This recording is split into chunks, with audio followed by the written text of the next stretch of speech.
Julius, very good. अस्सलाम वालेकुम। Class, आपको मेरी आवाज़ सुनाई दे रही है सबको?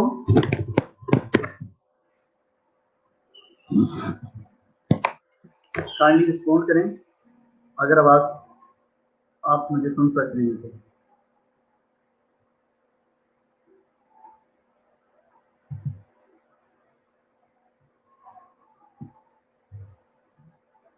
Can you listen me?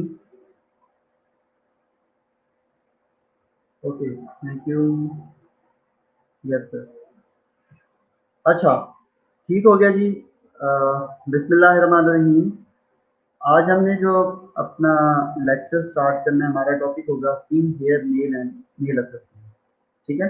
आज के दिन में हमने स्किन को, हेयर को, नेल को इंशाल्लाह पूरा करना है। ठीक हो गया। शहररूज, आपको आवाज़ आ रही है? जूलियस, बाना, सारे मैसेज करें, मुझे टेक्स्ट करें कि yes you can hear me. किसी को कोई प्रॉब्लम नहीं है। ठीक है। अच्छा, स्किन में आपको बेसिक चीज़ें हैं कि आपको स्किन की एनाटॉमी थोड़ा सा पता होना होता है कि इसकी एनाटॉमी क्या है। Anatomy and physiology of skin का पता होना ज़रूरी होता है। जूलियस, ठीक है। Structure of the skin, basically आपकी स्किन जो है वो composed of three basically layers, the epidermis, dermis and hypodermis। फिर हम देखते हैं एपिडर्मिस की कितनी लेयर्स होती हैं, डर्मिस की क्या क्या होती है, एपिडर्मिस की क्या होती है, और हाइपोडर्मिस में कौन कौन सी एनाटॉमिकल स्ट्रक्चर्स होती हैं, जिन चीज़ों से वो सप्लाई होती है। ठीक हो गया। Compose of skin, compose of three layers. Subcutaneous fat tissue, subcutaneous fat tissue नीचे होंगे हाइपोडर्मिस में, एंड जो इसकी बेसिक लेयर्स हैं की वो एपिडर्मिस है, डर्मिस है एंड हाइपोडर्मिस। ठीक है। Then hair, nail and gland.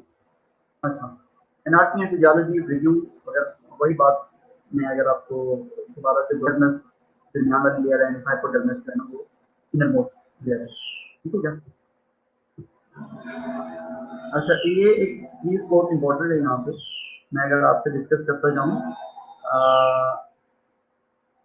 ये यहाँ पे बेसिकली डर्मस में आप देखेंगे तो वेस्कुलराइज्ड है डर्मस ना, इसमें वेसल्स हैं। ठीक है। नर्व एंडिंग्स हैं, नर्व यहाँ से ओरिजिनेट हो रहे हैं, और हाइपोडर्मस में जो है ना वो मेन वेसल्स हैं। तो ये थोड़ा सा डिफरेंस आ जाता है कि डर्मस में, हाइपोडर्मस में और डर्मस में।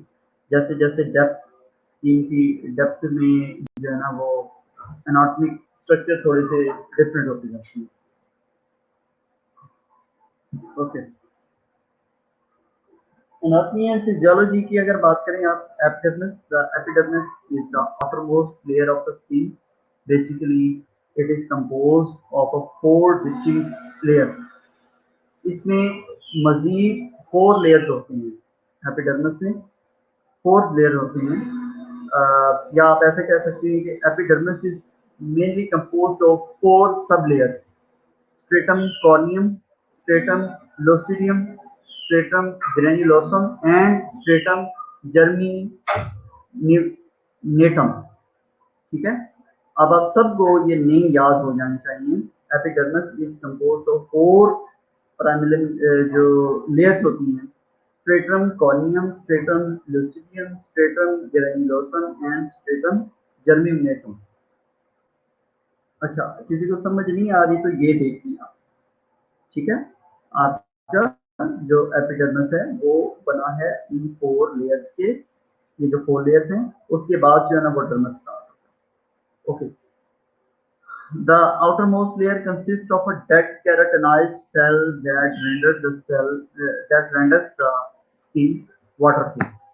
इससे जो आउटर मोस्ट लेयर है कौन सा जी? Stratum corneum. स्ट्रेटम कॉर्नियम होगा आउटर मोस्ट। स्ट्रेटम कॉर्नियम जो है वो outermost layer है consists of a dead keratinized cell that render the skin waterproof.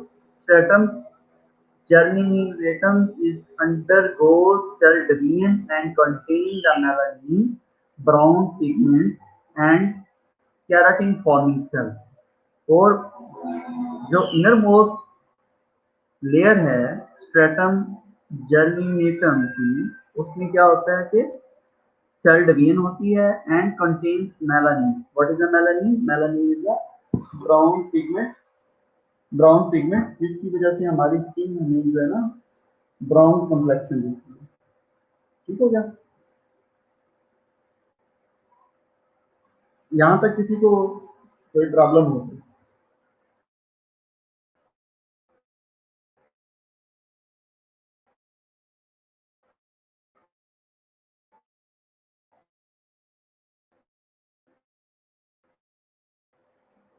Problem है किसी को?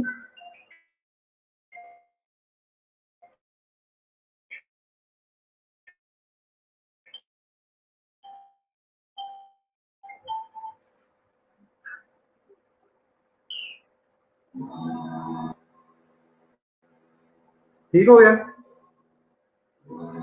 एपिडर्मिस मजीद 4 लेयर्स हैं उसमें, 1 2 3 4. ये आपने बिल्कुल अच्छे तरीके से किया. No sir, what's the rule?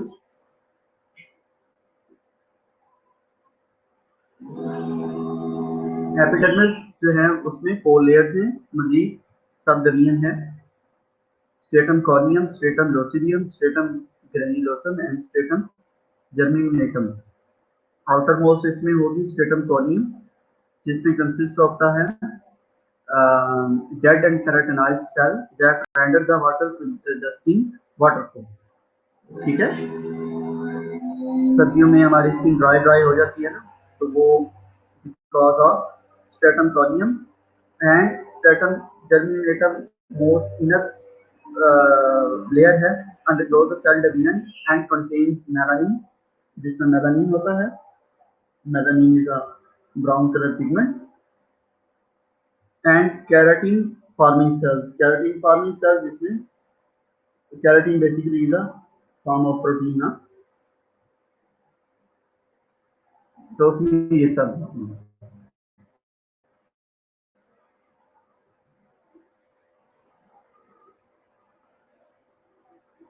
हाँ जी, dermis is a middle layer.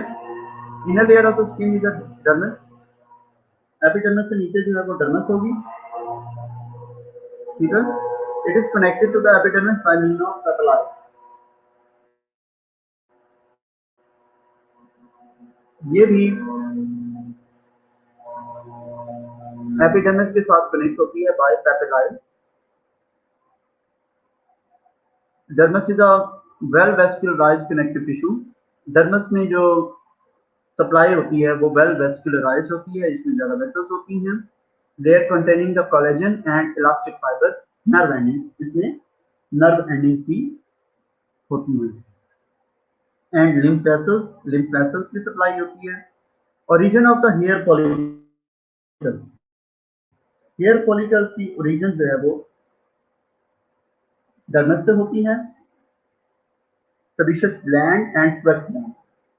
Sweat gland और सेबेशियस ग्लैंड ही इधर होते हैं. अब अगर इसका थोड़ा सा एनाटॉमी का रिव्यू देखें आप, डर्मिस में आपको नजर आ रहा होगा स्वेट ग्लैंड आ रहे हैं, विशेष ग्लैंड आ रहे हैं, डर्मल पेपिलाए जिसका एपिडर्मिस और डर्मिस आपस में कनेक्ट हुए हैं बाय मींस, वो क्या है? Dermal papilla. ठीक हो गया? और अगर मैं आपको असाइनमेंट दूं एपिडर्मिस और डर्मिस में डिफरेंस क्या है, तो दिस इज वेरी सिंपल. उसमें देखें एपिडर्मिस में किसी किस्म की सप्लाई नहीं है. ठीक है? किसी किस्म की सप्लाई नहीं है. मेन ब्लड वेसल्स नहीं हैं और हेयर जो हैं वो यहाँ से निकले हुए हैं, लेकिन हेयर फॉलिकल्स जो हैं वो बेसिकली ग्रोथ जो है वो डर्मिस से ही हो रही है. और स्वेट ग्लैंड की ओरिजिन यहाँ से है, ठीक है, अंडरस्टैंड। डर्मस डर्मस में मजीद सेबेशियस ग्लैंड है और स्वेट ग्लैंड है। Sebaceous gland, what is the sebaceous gland? Develop from the hair follicle and therefore are present over the most of the body, excluding the sole and palm. Sole and palm से ये नहीं होते। Sebaceous gland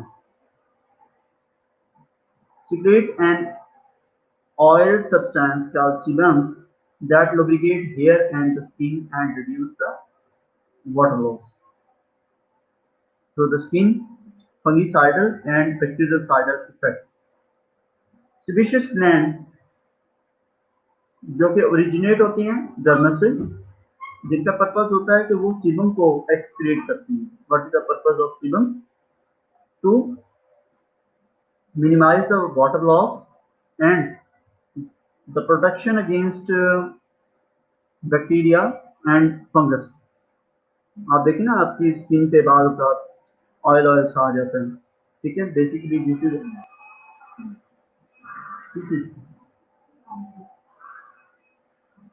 वो basically उसका purpose ये होता है कि वो बैक्टीरिया के अगेंस्ट जो है ना वो प्रोटेक्शन होती है, ठीक है। उसका फंक्शन ये है कि वाटर लॉस को मिनिमाइज करना and protection against the bacteria. Sweat gland, sweat gland का तो आपको पता ही है, पर्पस यही होगा स्वेट को एक्सक्रीट करवाना। और जूलियस, आपको पता है कि स्वेट का फंक्शन क्या है? स्वेट ग्लैंड का फंक्शन क्या है? क्यों स्वेट जो है ना वो स्वेटिंग होती है बॉडी में?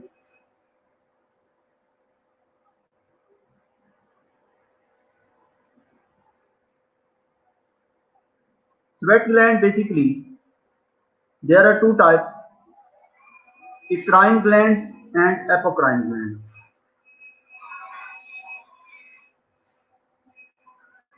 Eccrine glands located over the entire skin surface. Eccrine gland जो है वो located over the entire skin surface and secrete an odorless, colorless fluid, the evaporation of which is vital to the regulation of a body temperature. Eccrine gland वो क्या कर रहे हैं? Located over the entire skin surface and create an odorless, colorless fluid. The evaporation of it is a जो हमारा पसीना है ना बात में स्प्लिट करवाते हैं। Apocrine gland में, perineum में, and aerosol of the breast, areola of the breast, and are usually open through a hair follicle. Apocrine gland की लोकेशन कहाँ पे होती है जी? Axilla, perineum, areola of the breast. They secrete a milky sweat. इसकी क्या होता है? Milky sweating होती है, ठीक हो गया।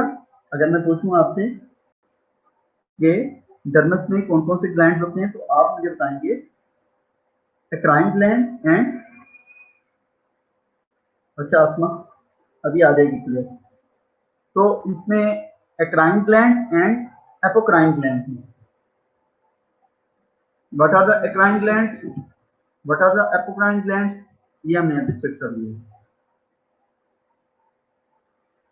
Subcutaneous tissue margining with the dermis and loose the connective tissue containing the fat cells, blood vessels, nerve, and the remaining portion of the sweat glands and hair follicle. Subcutaneous tissue assist with the heat regulation. हाँ जी, anatomy को थोड़ा सा देखेंगे आप, क्या क्या चीजें आपने पढ़ ली हैं।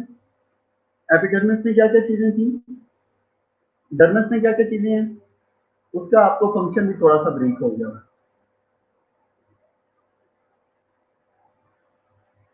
ठीक हो गया?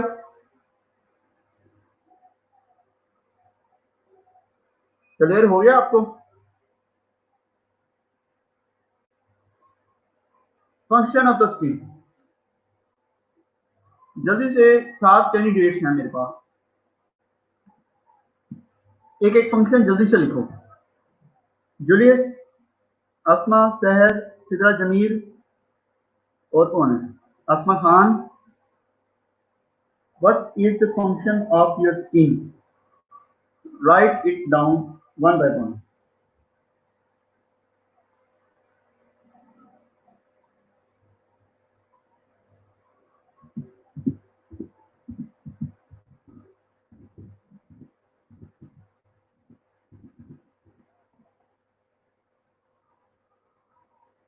जल्दी से बताएं स्किन के फंक्शन, मोबाइल खोले बगैर।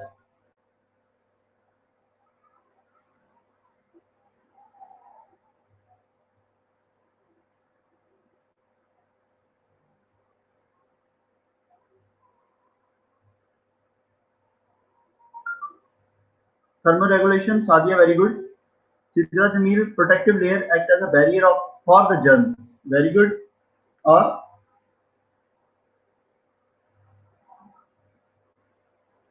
शहर रूल, प्राइवेट मैसेज ना करें, मुझे ओपनली मैसेज करें आप। और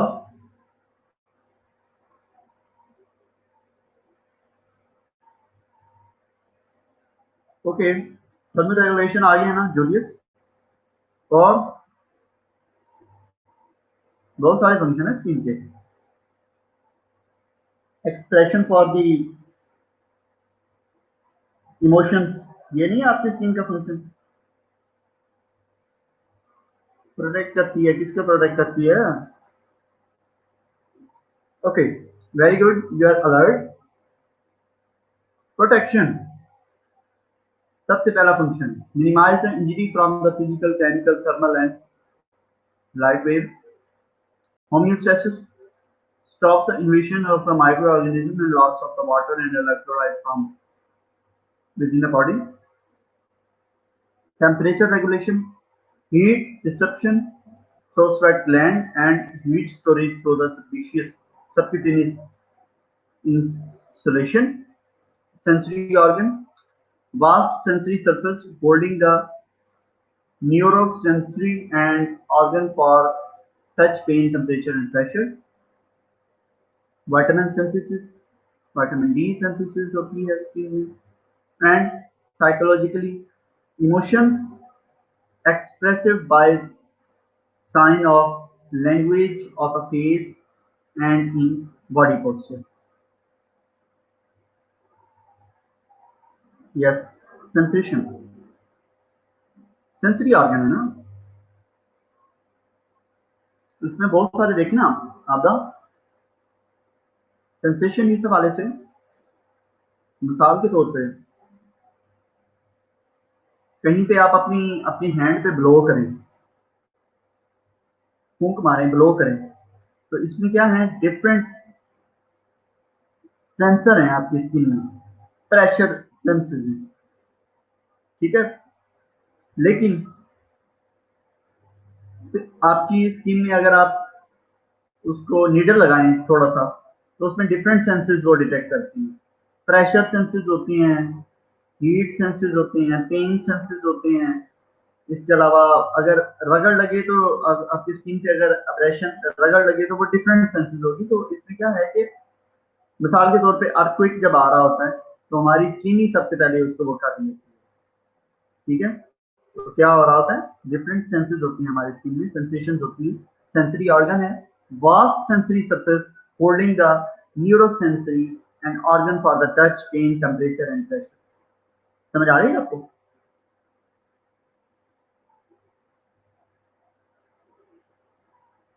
जल्दी मैसेज करें सर, मैं फंक्शन बता। ओ अच्छा जी, बहुत मेहरबानी जी, सेंसेशन आपने फंक्शन बता दी, बहुत शुक्रिया। हेयर, हाँ जी, किसके बाल बड़े हैं, किसके बाल छोटे हैं, सारे तवज्जो करेंगे।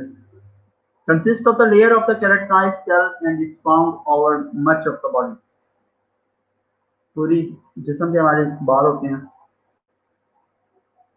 Hair develop within a sheath of the epidermal cells called the hair follicle. Hair growth occurs at the base of the follicle, which are in the hair bulb are nourished by the dermal blood vessels. हमें ये पता है कि hair follicles की origination कहाँ से होती है अब the this is from the dermis, क्योंकि डर्मस हाईली वेस्कुलराइज्ड स्ट्रक्चर है, तो हेयर फॉलिकल्स को वहां से नरिशमेंट मिलती रहती है। There are two general types of the hair, vellus and the terminal. There are two types of the vellus and the terminal. There are two types of the hair. Vellus hair is a short. Vellus hair is a short, pale है and fine and is present over much of the body. Vellus hair is a अच्छा, आप देखिए ना, scalp को छोड़ के बाकी जो भी हेयर्स हैं वो वेलस हेयर। वेलस हेयर जो है वो शॉर्ट होते हैं, पेल होती हैं, fine and is present over much of the body. Terminal hair, particularly scalp and eyebrows, these are the terminal. Terminal में ये होता है कि ये थोड़े से हार्ड एंड ब्रिटल होते हैं, सख्त होती हैं बाल, ठीक है ना।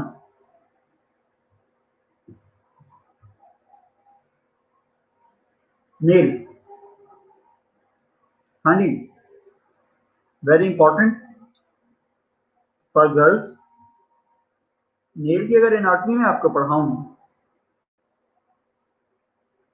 वो बहुत सिंपल है। सबसे पहले नेल प्लेट, नेल बेड, ठीक हो गया। नेल प्लेट तो ऊपर वाला नेल हो गया ना, नेल प्लेट के नीचे नेल बेड होगा,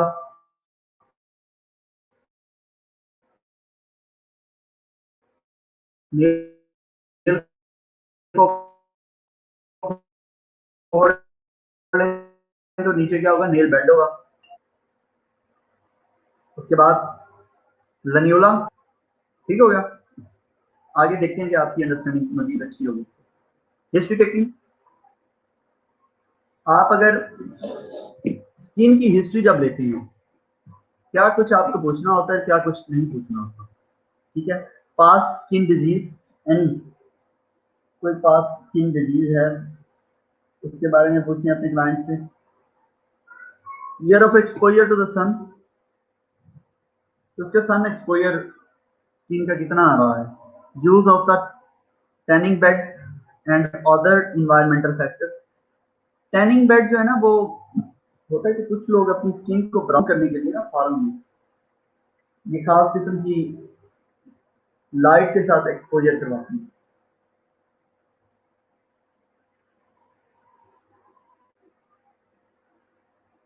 उससे क्या होता है जी, मेलानिन प्रोडक्शन होती है स्किन में। मेलानिन प्रोडक्शन होगी तो उनकी स्किन थोड़ी ना डार्क कलर की होगी, ठीक है। Recent changes in wart on mole, कोई रिसेंट चेंजेस हुई है, बेसिकली कैंसर का एक साइन भी है ये। वाट एंड मोल में अगर कोई तब्दीली आई है या कोई स्किन पे रोनुमा हुआ है तो ये कैंसर की एक अलामत हो सकती है। एनी सोर दैट हैज नॉट हील्ड, कोई सोर ऐसा कि जो कि हील ना हो रहा हो। रैशेस, लयन, अब्रेशन, ब्रूजेस, आपने इनकी हिस्ट्री सारी देनी है। Tick bite, any history of tick bite. Adverse effect of medication, medication के एडवर्स इफेक्ट। एलर्जीज, सीजनल और क्लाइमेटिक इफेक्ट, एलर्जीज को देखें, सीजनल और क्लाइमेटिक इफेक्ट को देखें, जो कोई देखे स्किन के ऊपर असर है कि नहीं। Recent changes in the hair growth distribution, और लोग कहते हैं कि मेरा इन्वायरमेंट चेंज हुआ है तो हेयर ग्रोथ पे बड़ा फर्क पड़ा है, हेयर बाल गिरने लगी हैं, झड़ने लग गए हैं, ज़्यादा हो गए हैं, इधर से कम है उधर से ज़्यादा है। Recent change in the nail, nail में कोई तब्दीलियाँ, ridges, thickening, colour, red band. Recent changes in the sensation of pain, heat and cold, कि कुछ लोगों को स्किन हीट सही तरह से डिटेक्ट नहीं कर रही है, पेन नहीं हो रहा, सही तरह से पेन डिटेक्शन नहीं हो रही, ठीक है। या फिर हीट एंड कोल्ड का कोई फर्क नजर नहीं आ रहा। तो ये सारी हिस्ट्री आपने अपनी क्लास में ली थी। Friend, thyroid, endocrine and circulatory disorder, if any, इसके लिए आपने अपने क्लास से सारी हिस्ट्री ली है। ओके, ये तो होगी बातचीत जो है ना आपकी कि उसका एनाटॉमी, स्किन की फिजियोलॉजी, इसके अलावा क्या कुछ पूछना चाहिए, क्या कुछ नहीं पूछना चाहिए। अब आपका शुरू होता है एग्जामिनेशन, जो असल पार्ट है। लेकिन एग्जामिनेशन से पहले आपको एनाटॉमी, फिजियोलॉजी और कुछ चीज़ों का कंसेप्ट होना बहुत ज़रूरी होता है, क्योंकि उसके बगैर आप सही तरह से एग्जामिन नहीं कर सकते। इन एग्जामिनेशन में हम सिर्फ और सिर्फ दो टेक्निक फिजिकल एग्जामिनेशन के परफॉर्म करते हैं, वो इंस्पेक्शन एंड परफेक्शन। ठीक है जी। Client sitting inspect and palpate all visible skin surface. आपने सारी जिस्म की जो स्किन है क्लाइंट के गाउन पे ना दें, उसको देखते रहें, एक्सपोज करते रहें एरिया और नोट डाउन करते रहें। ठीक है। अब evaluate the lion, draw if helpful, evaluate the lion, कोई lion अगर स्किन पे हैं कोई, उनको आप जो है ना वो evaluate करें, देखें, उसकी evaluation करें, which type of lions primary हैं, ये सेकेंडरी हैं, वो आगे हम इसकी abnormalities देख सकते हैं। Inspect the hair and nail, hair and nail की भी साथ में आपने इंस्पेक्शन आपने कर दी होती है। ठीक है।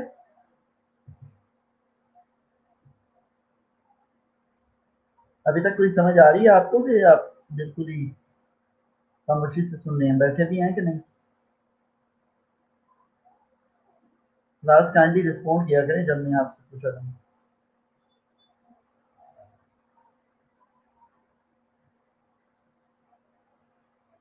Equipment and supplies for the examination.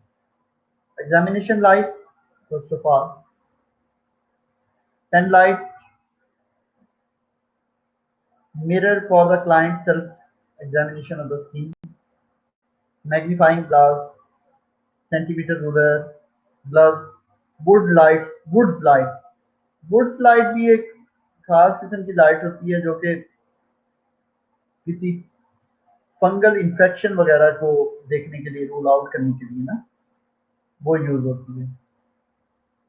Examination gown और ड्रेप, तो हमें जैसे जैसे एरिया जो है ना वो एक्सपोज करना है, तो वहाँ पे ड्रेप को पेशेंट को ऑफर करना है, उस तरह से एक्सपोज करना है और फिर अपने एग्जामिनेशन करते जाना है। तो ये छोटे छोटे क्वेश्चन होते हैं कि write down the equipment supplies for the skin assessment, तो आपको ये चीज़ें पता होनी होती हैं। स्किन असेसमेंट, स्किन असेसमेंट में आप क्या करते हो जी? सबसे पहले इंस्पेक्शन में कलर देखते हो, एनी साइनोसिस, ब्लू टिंच कोई अगर है तो, pallor, loss of the rosy glow in skin, rosy glow तो कहीं पे स्किन में नहीं है। रोजी ग्लो भी एक खास किस्म की जो है ना वो, मुझे एक बोला हुआ है डिसऑर्डर है, उसमें स्किन जो है ना वो रोजी ग्लो कलर की कंप्लेक्शन जो है ना वो होता है। Paleness, arrhythmia, redness of the skin result in, अगर कोई सेकेंडरी कोई रीजन है। लेयंस, एनी लेयंस, कोई उभार, कोई स्किन में एबनॉर्मलिटी, प्राइमरी है ये सेकेंडरी है। असेस ईच लेयन फॉर, ये बात बहुत इंपॉर्टेंट है, A B C D. First of all each lesion, A asymmetry of shape, B border of irregularity, C color variation within one lesion, and D is a diameter is a greater than 5 millimeter। तो ये आपने हर Leyen में ABCD pattern को follow करते हुए proceed की। ठीक हो गया जी। स्किन असेसमेंट में अगर मैं पूछूं आपसे, आपने कलर देख लिया, आपने लेयन देख लिया, आपने फिर assess each Leyen for ABCD। Skin assessment technique for the client with a darkened skin, darker skin में यस प्रॉब्लम हो सकता है थोड़ा सा, इस तरह से वो पेशेंट की इंस्पेक्शन करनी है। This is assess for the pallor cyanosis, inflammation, jaundice, skin bleeding and legging. Assess for the pallor के लिए असेस करें, साइनोसिस के लिए करें, इन्फ्लामेशन के लिए करें, जॉन्डिस के लिए करें, स्किन ब्लीडिंग के लिए करें एंड लेगिंग्स के लिए। Inspect skin, look for the sign of any edema, moisture, sketchy and ecchymosis. This is very important in the skin assessment। चार चीजें आप देखते हो। एडिमा ठीक हो गया, एडिमा देखें आप, मॉइस्चर देखें आप, स्केची एंड एcchymosis। समझ आ रही है कि आप बिल्कुल सोच चुके हैं?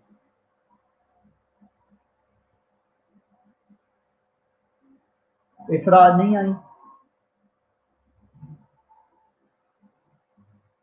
इफरा, रोनाल्ड,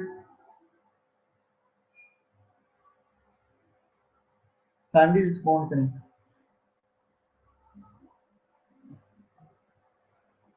जी, नेक्स्ट जो टेक्निक ऑफ एग्जामिनेशन है स्किन में, इंस्पेक्शन के बाद palpation. Palpation confirm the size of the लेगिन। Palpate हम इसलिए करते हैं कि दो तीन palpate,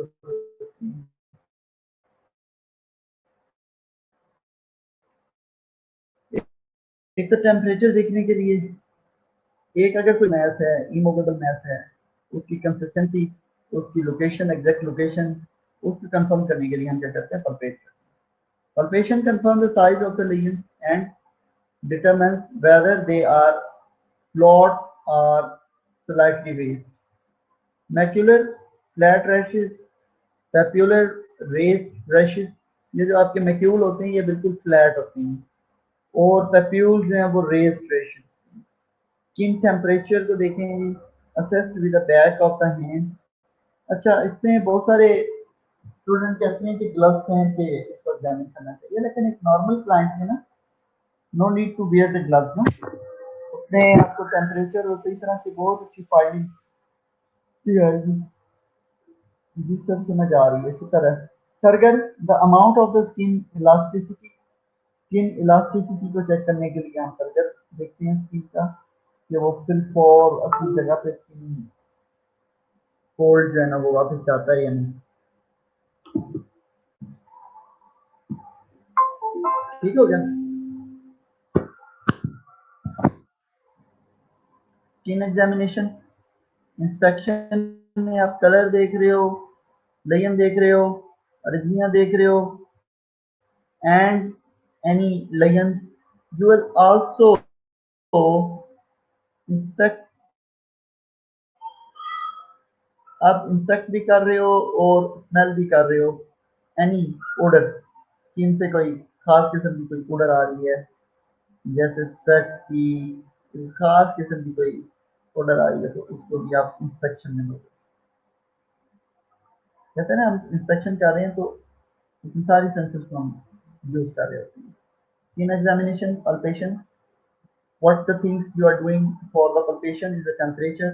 Temperature is a warm, cool, hot, cold. Temperature क्या है? Trigger for degree. Rebound intensity is attempted for greater than 5 seconds.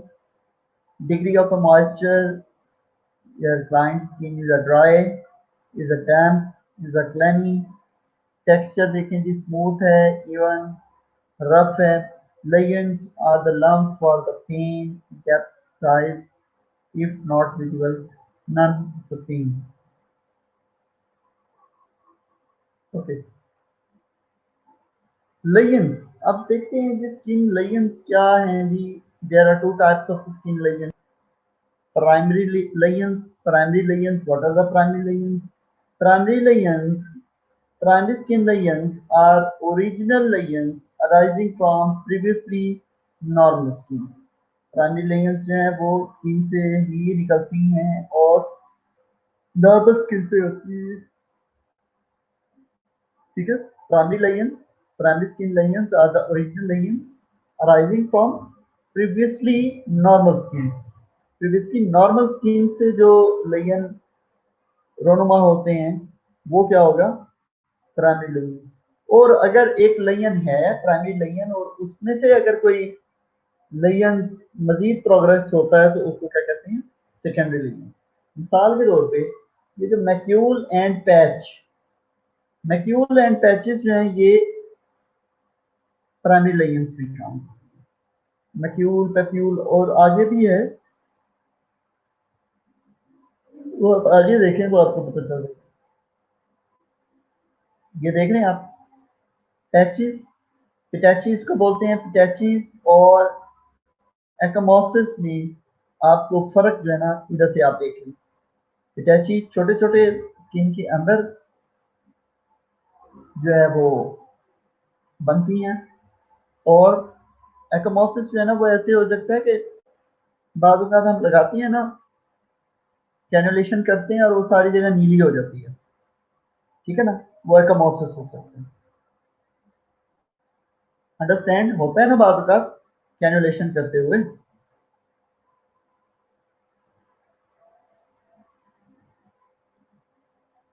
Primary lesion macule less than 1 centimetre, papule less than 1।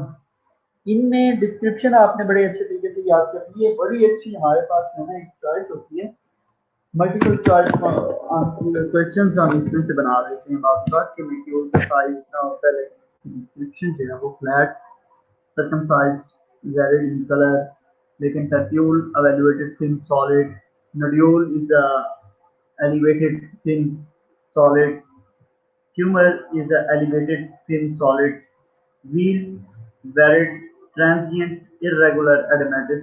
अच्छा ये जो है ना प्राइमरी लेजन्स आपको नहीं याद कर ली, इनके साइज आपको पता होने चाहिए और इनकी डिस्क्रिप्शन आपको बड़े अच्छे तरीके से पता होनी चाहिए।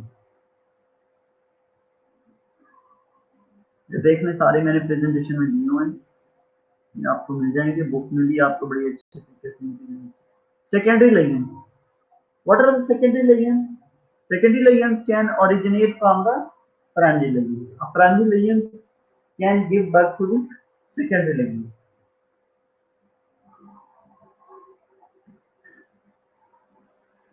ठीक हो गया जी।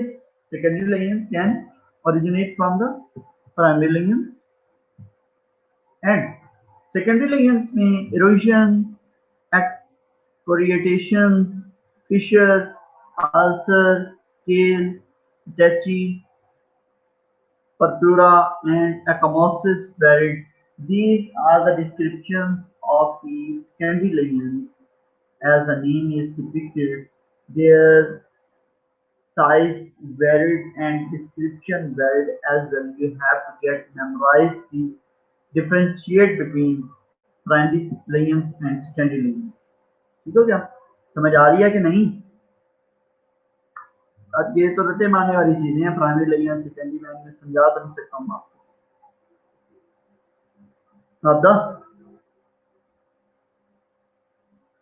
Type and description, origin, ulcer, star. अच्छा मुझे लगता है कि आपकी एक असाइनमेंट आनी है। Yes, write down this assignment. Assignment is the identification of pressure ulcer stages 1 and Braden scale for predicting the pressure sore development। ये आपने मुझे कल के दिन में असाइनमेंट जमा करवानी है। सारे सो गए हैं कि रोजा अफ्तार कर रहे हैं?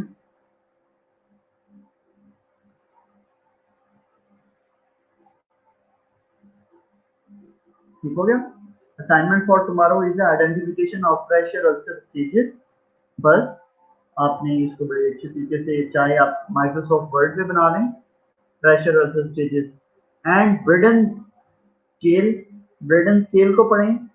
ये आपको बुक से मिल जाएगा, बेड से मिल जाएगा, मैंने आपको सॉफ्ट कॉपीज दी हुई है। फॉर प्रेडिक्टिंग द प्रेशर सोर डेवलपमेंट, कौन कौन से कंट्रीब्यूटिंग फैक्टर होते हैं जो कि प्रेशर सोर डेवलपमेंट में कंट्रीब्यूट करते हैं? स्किन लेजन, मैक्यूल पैचेस, ये उनकी एग्जांपल्स हैं। और साइज वेराइटी ये मैंने आपके लिए पढ़ी बेट्स बुक से ना इसको फॉर्मुलेट किया है। Identification of pressure source, yes Asma Khan.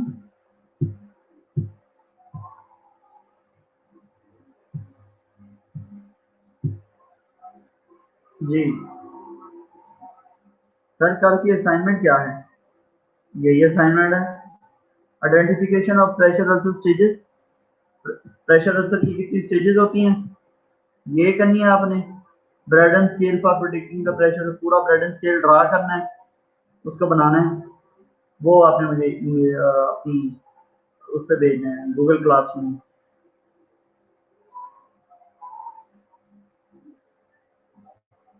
ठीक हो गया?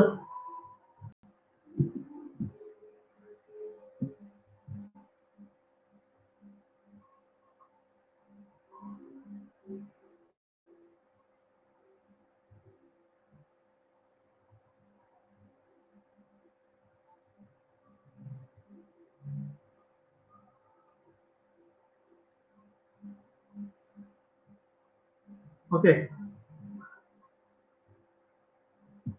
आप देखें जी।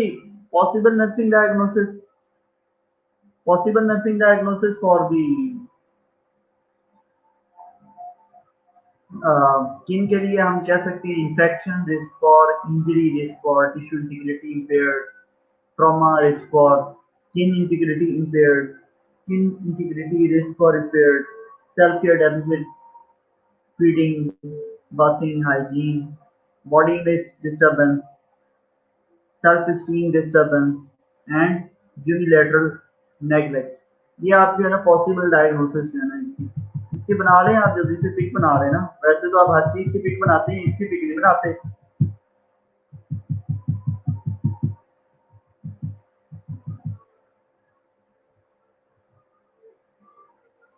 बनाएं इसकी जल्दी से तस्वीर।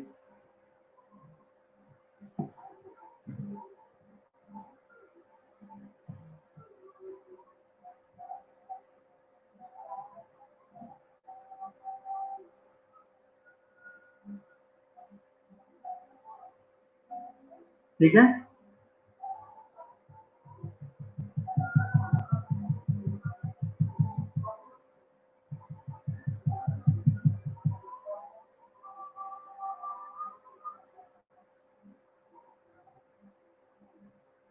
हो जाता है बाईस इशू आपकी।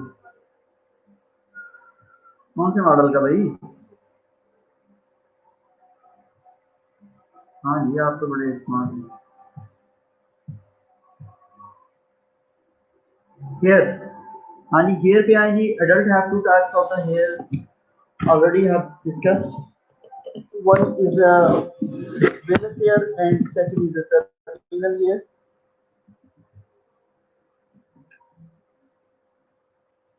Vellus hair, which is a short, fine, inconspicuous and relatively unpigmented.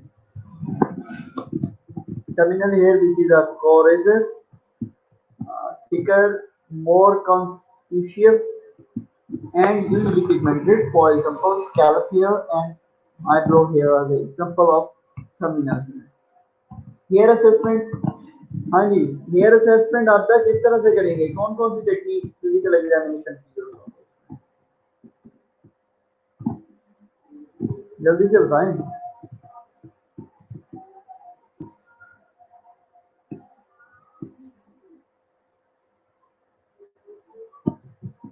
Hair assessment में फिजिकल एग्जामिनेशन की कौन कौन सी technique? Instruct and prepare the hair for cleanliness. सबसे पहले आप देखें बाल साफ है कि नहीं है, डैंड्रफ वगैरह तो नहीं है। Distribution, quantity, quality. Dandruff is an accumulation of a patchy or diffuse white or the gray scales that appears on the surface of the scalp। आवाज नहीं आ रही है? आवाज कहाँ चली गई है?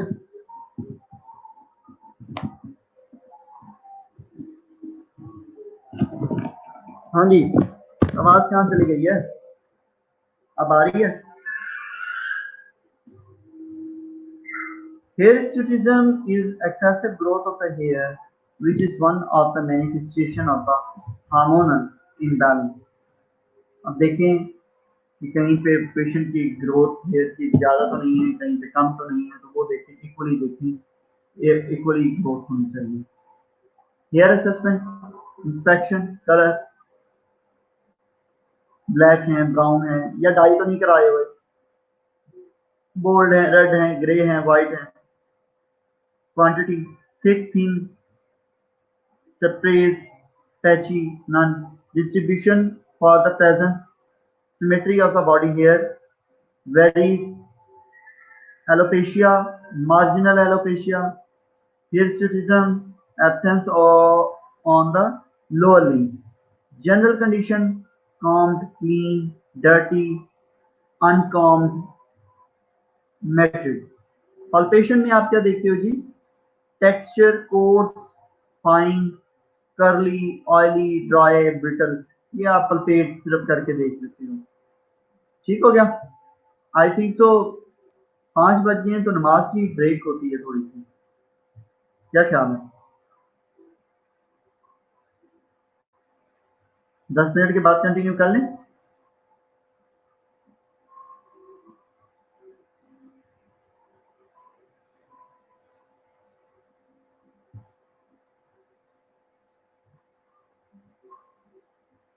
आप मुझे सुन रहे हो क्लास? मैं कह रहा हूँ नमाज के लिए 10 मिनट का ब्रेक ले लें।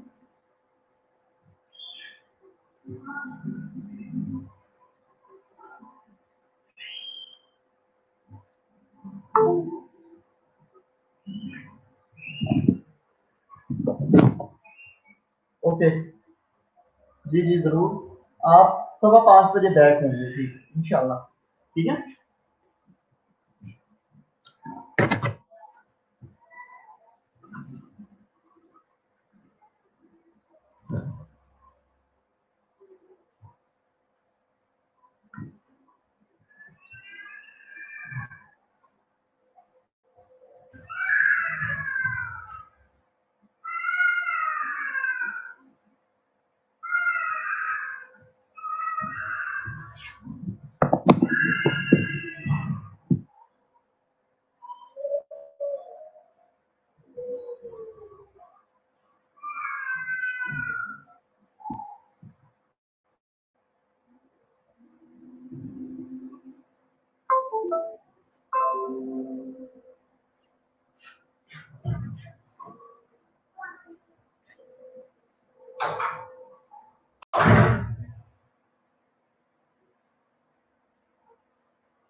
यार खाली थोड़ी सी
जी सर, रूट मैं अभी बोला भी नहीं।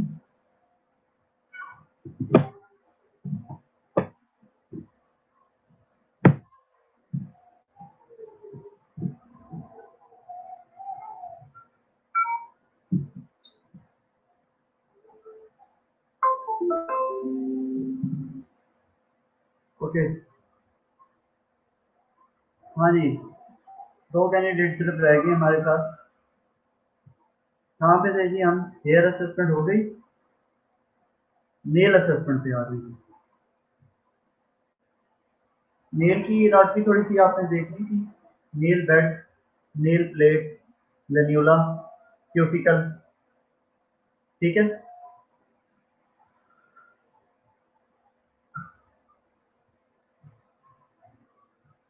मैं अगर यहाँ पे आपको दिखा सकता हूँ नेल की नापी।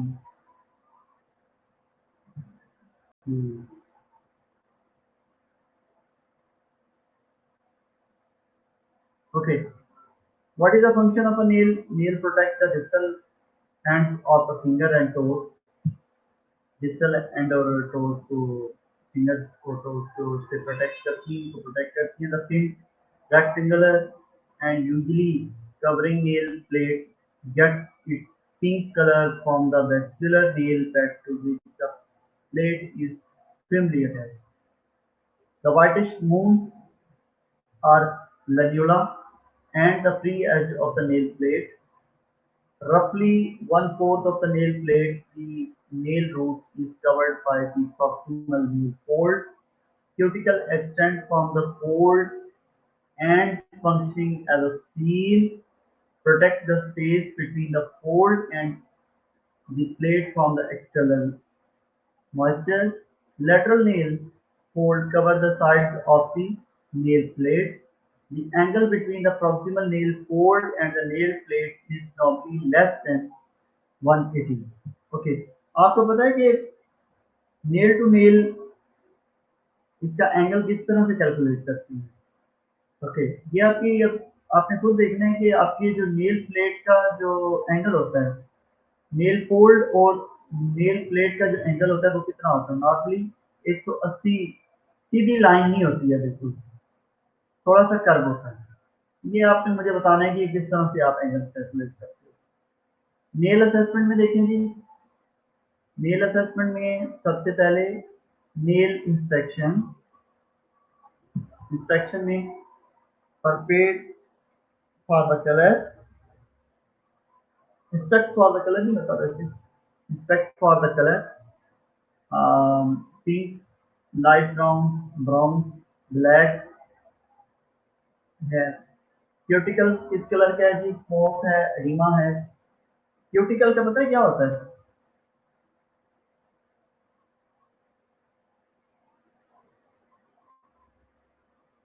ये कवरिंग होती है ना बहुत, जो जिसने नेल बेड को अंदर लिया होता है। Oedema, erythema, exudate, shape, curved, clubbed, configuration. Configuration is a longitudinal bridges, कि आपके जो नेल हैं उस पे कोई किसी अबनॉर्मलिटी की वजह से कोई वो तो नहीं है, रिजेस तो नहीं बने हुए, सप्लेंटर रिमिजेस, सप्लेंटर रिमिजेस या फिर लॉन्गिट्यूडनल या फिर स्पॉट से तो नहीं बने हुए। Transverse depression are the ridges fit. General condition clean and neat, आपकी अनकेम्प्ड, डर्टी। पल्पेशन में कंसिस्टेंसी फिल्म, गोगी, ब्रिटल, आपने ये कंसिस्टेंसी उसकी ये चेक करनी है। Nail assessment, dystrophic nail may occur, dystrophic due to fungal infection या कोई जो बिल्कुल खाए हुए नेल होते हैं, with a serious systemic illness or local skin disease involving the epidermal keratinocytes. Evaluate the fingernail and toenail for the color, shape, thickness, texture, and presence of any lineage. Nail assessment. Minor association with the aging process include the gradual thickening of the nail plate, presence of the longitudinal ridges, yellowish grey discoloration। ये as के साथ साथ जो है ना वो कोई abnormalities जो हैं वो होती जाती हैं।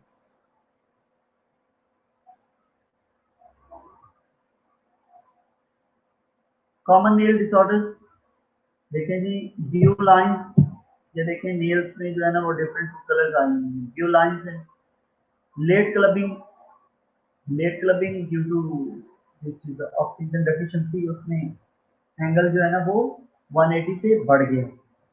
And spoon shape nail, iron deficiency, ये आपके पास स्पून शेप नेल हो गया। फिटिंग सॉरसिस, ये नेल पे स्पॉट स्पॉट से बने होते हैं, ठीक है। और जो early clubbing oxygen deficiency, angle पूरा 180 का हो गया, हम कह रहे हैं 180 से थोड़ा सा कम है, ठीक हो गया। एंड पैरोनेशिया, लोकल इन्फेक्शन, पैरोनेशिया में ये जो बेड के बाहर क्यूटिकल और ये स्किन फोल्ड है, ये इन्फ्लेम्ड हो जाती है, local infection. Common nail disorder, this is a spoon nail, this is onycholysis, transverse grooving, splinter haemorrhages, ये लाइन लाइन से बनी होती है। And paronychia, paronychia is the inflammation, इसमें ये इन्फ्लामेशन है। So that was all about your presentation today. इसमें आपने स्किन किया है, हेयर किया है और नेल की, ठीक हो गया।